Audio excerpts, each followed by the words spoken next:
Hello, welcome to ANA community. In this particular video, we are going to discuss integrated model of clinical reasoning.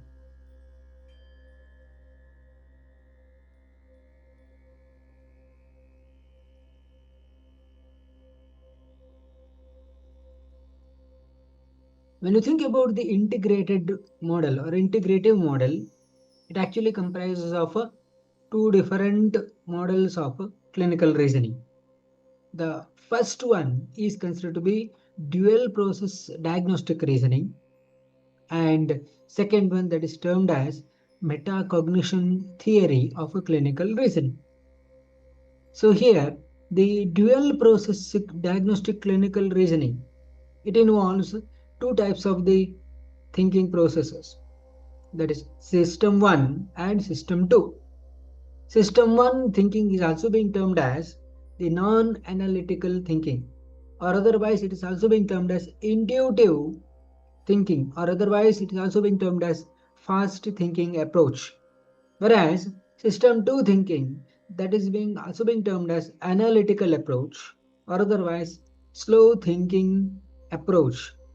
So we are going to discuss these with different examples in the coming slides. Whereas the metacognition theory, that involves, the term meta refers to beyond, that is cognition refers to the thinking as such, that is beyond thinking.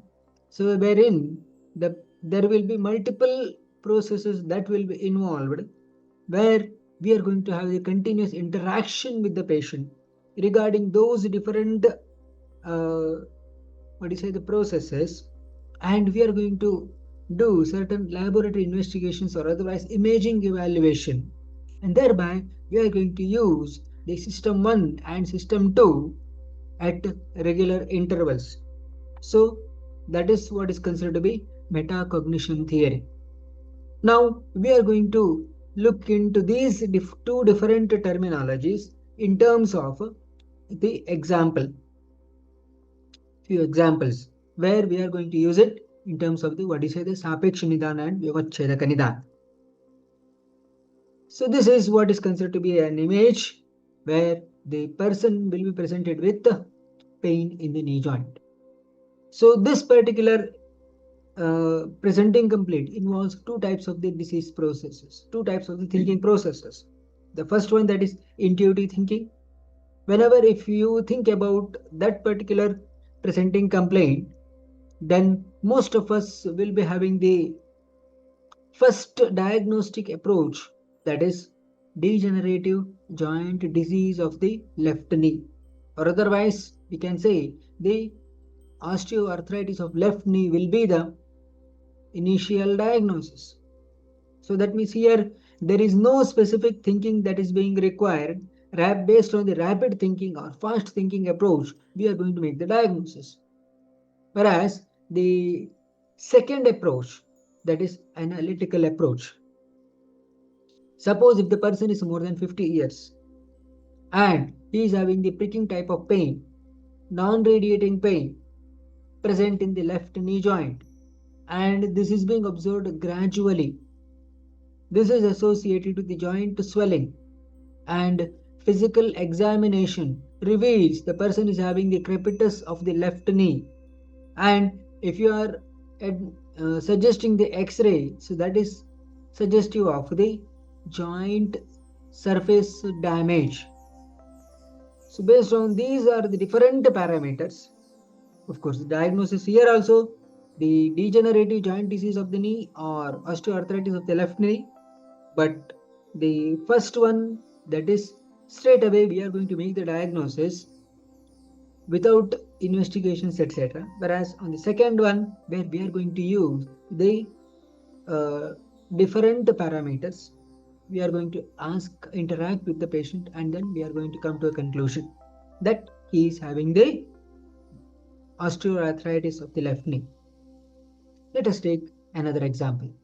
Suppose if you are observing yellowish discoloration of the sclera, the intuitive approach, the fast thinking approach is the person is suffering from hepatobiliary dysfunction.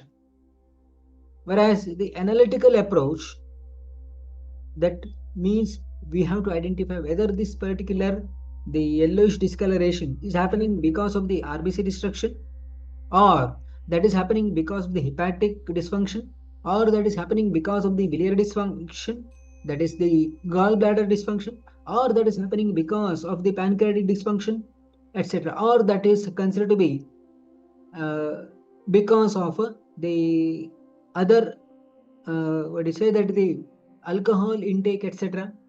So that is what is considered to be analyzing analytical approach as such. For example, if the person is having the presence of fever, that is indicative of some kind of infection related to hepatobiliary system.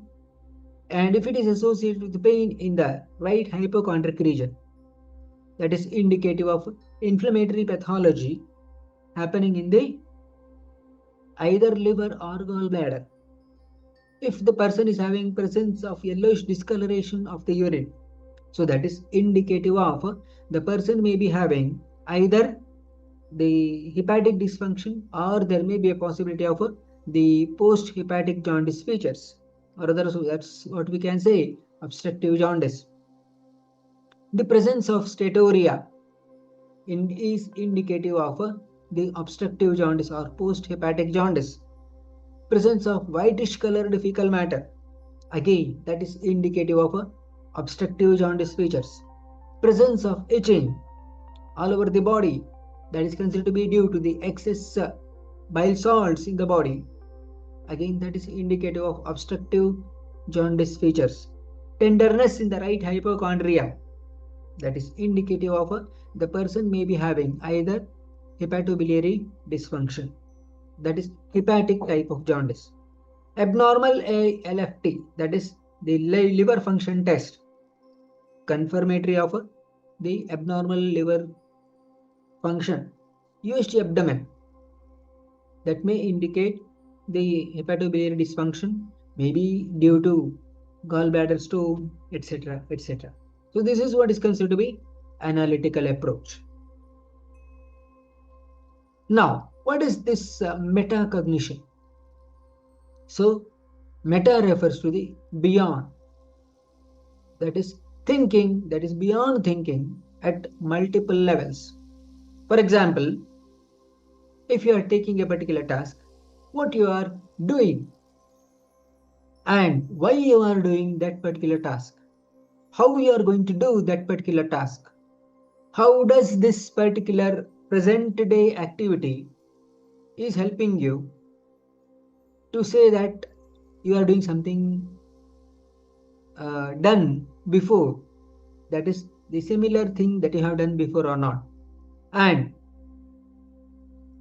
well, the next thing what you need to do to improve your performance, what extra thing that you have to do, and what is the most effective way of doing that particular activity, and after that how successful was that, and what could I do better in the next time, and can I apply this to other situations also? If yes, how? That is thinking at multiple levels. So that means here we are going to do the creation, or that is what we can say, the innovation aspect. So now, whenever if you think about this, how to apply in differential diagnosis aspect. So let us take this particular example. So here the person is having the coming to the history of a left knee joint pain. That means what you are making the diagnosis here. That is the first thinking as such. First level of thinking, that is what we can say, that is considered to be the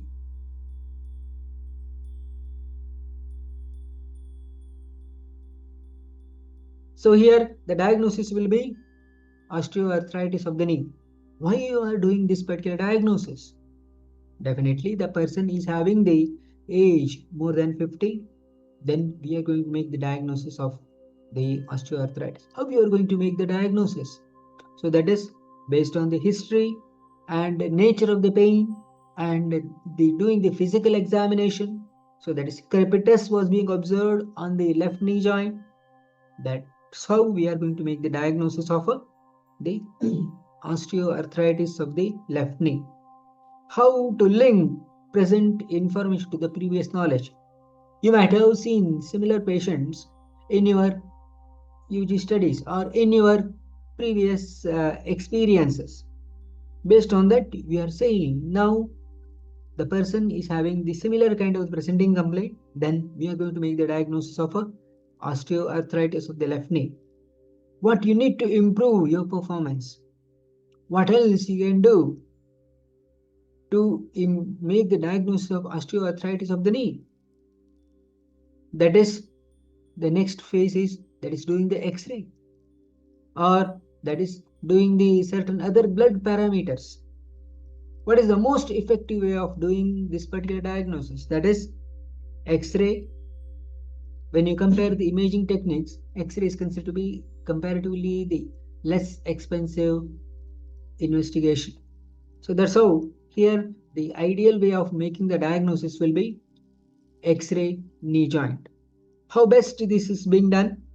How better can I do in the next time? Suppose if you are doing the anteroposterior viewpoint, in the next way, doing the better way of diagnosis is do the lateral X-ray also to know about the exact location of the lesion as such. Can I apply to other situations also? So that is, in the sense, can I do the some other advanced diagnostic tests as such, for example, MRI, etc.? Yes, depending upon the localization of the lesion and nature of the lesion to identify that we can able to apply this in the next situation. So that's how the cognition, metacognition will be helping in the diagnosis as such. Let us take another example. The same example that we have what we have observed earlier, that is the patient of jaundice. What you are making the diagnosis? The diagnosis is the person is suffering from hepatobiliary dysfunction. Why you are making the diagnosis? That is, the person is having yellowish discoloration of the eye. If it is not being present, there may be a possibility of the yellowish discoloration on the ventral surface of the tongue. That is, wherein the serum bilirubin level will be less than 3 milligram per deciliter. If it is more, then we can able to perceive the yellowish discoloration in the sclera also. How you are going to make the diagnosis? By looking into the yellowish discoloration of the skin, sclera, etc.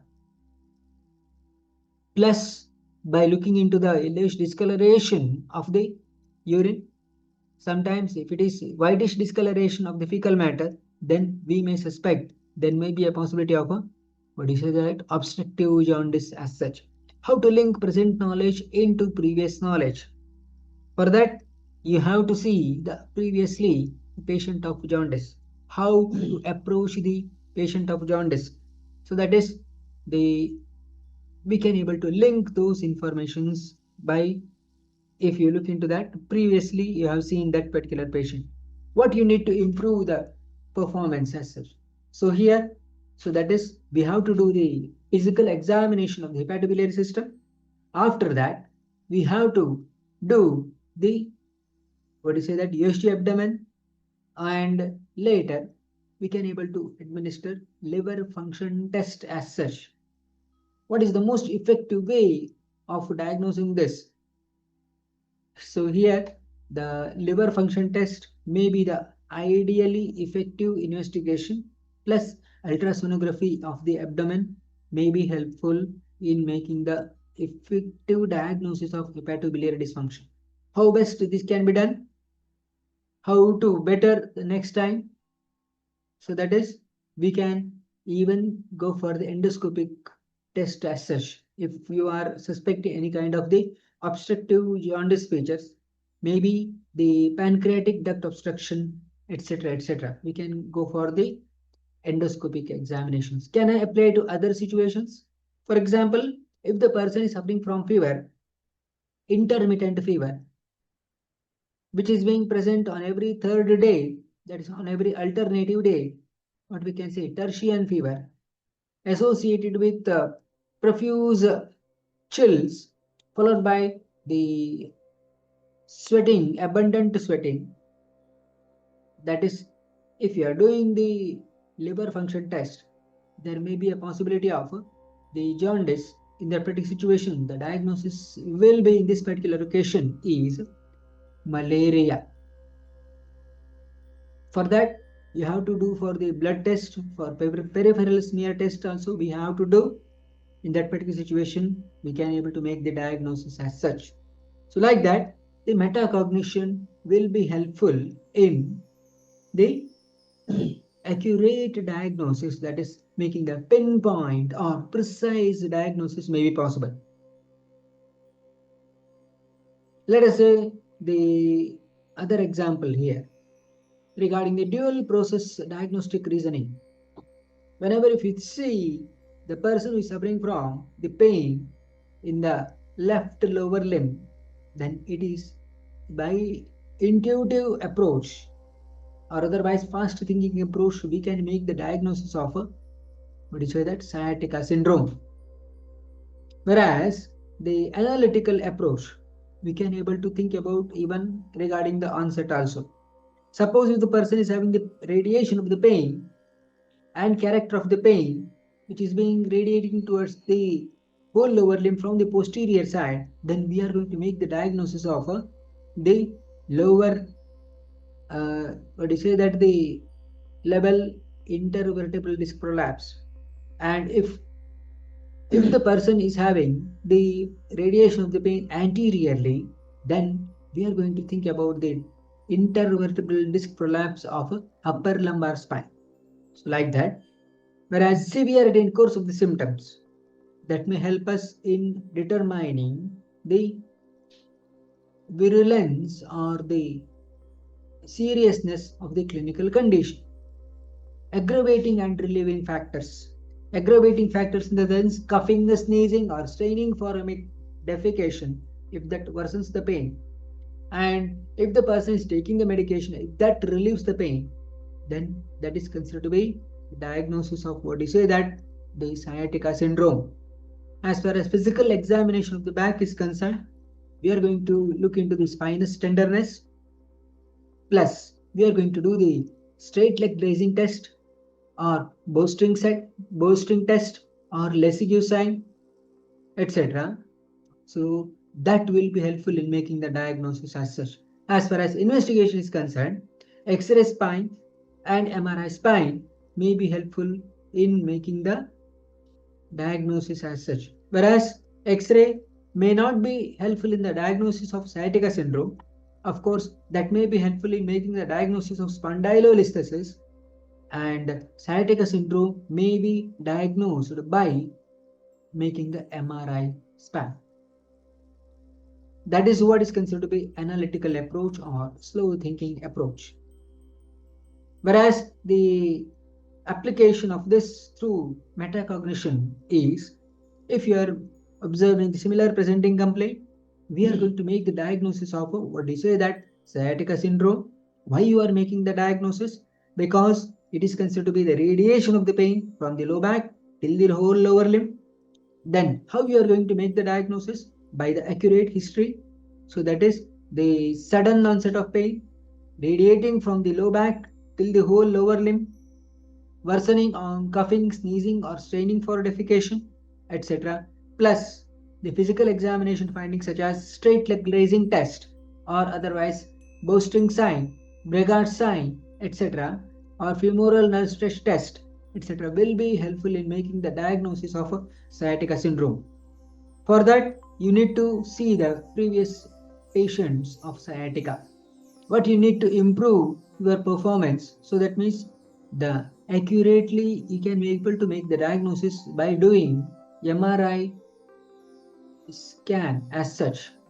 The effective way of making the diagnosis of this particular sciatica syndrome is MRI scan. And by seeing this, how better this can be done in the next time, in the sense accurately we can able to pinpoint the actual localization of the lesion also. If the person is having the concentration of the radiation of the pain from the back to the whole lower limb from the posterior side, then we have to concentrate on lower lumbar spine affliction. So like that,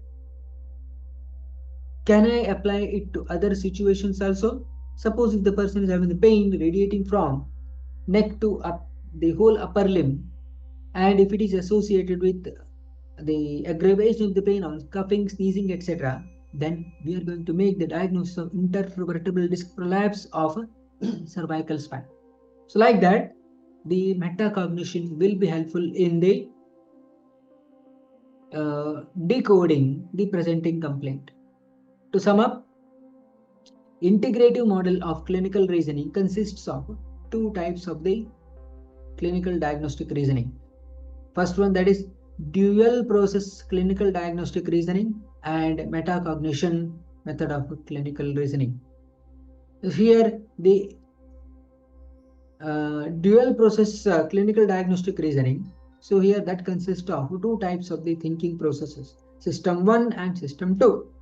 System 1 thinking is also being termed as a non-analytical clinical reasoning, or otherwise it is also being termed as fast thinking approach as such, whereas analytical clinical reasoning, that is also being termed as system 2 thinking, or otherwise that is also being termed as slow thinking diagnostic model. Whereas metacognition method of clinical diagnosis is done by thinking at multiple levels. That's all for today. What are the major key takeaways from today's discussion? Mention in the comment box below. And what is the one video you'd like to hear in the coming days in this particular channel?